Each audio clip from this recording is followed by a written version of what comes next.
Hello सांग मैंने नमस्कार जय जगन्नाथ। मो कुट्टू को आज पार्लर नहीं जाइली कहीं तार हेयर वाश हबार थिला।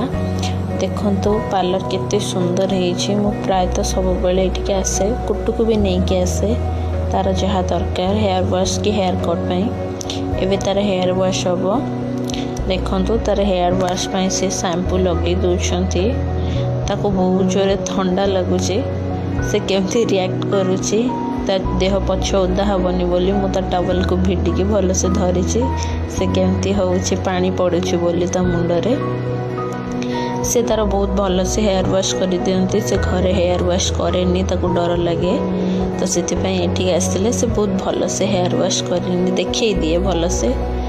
एबे ताको बहुत ठंडा लगुछि बोले सेमती होउछि ता कान रे टिके पानी पड़ीगला बोले से केमती होउछि। एबे ता मुंडरे हेयर वाश सरला परे कंडीशनर लगा होउछि। कंडीशनर लगे सारा पर कंडीशनर से 2 to 3 मिनिट्स रहिबो अपेक्षा करिवो देन तापर तार हेयर वाश हबो एंड हेयर कट हबो। तो देखंतु एबे तार हेयर वाश सरला परे हेयर कटिंग पे चलीछि। तार आंटी डिजाइन बने दउछंदी हेयर कट करिवो सीए तार आग भल से साइज कर दौरान से देखिए पूरा खुशी हो जाए वाओ मु तो पूरा प्रिंसेस बड़ा देखा। एबे तार भल से कटिंग सरला परे देखिवा केमती तार कटिंग होछि। ता मुंड पूरा ओदा अच्छे से ताको पोछि दउछंती। देखंतु से आसी बहुत खुशी हो जाउछि तार हेयर कट होछि बोली देखिकी। एबे देखिवा ताको ठंडा लगुच से कहूला।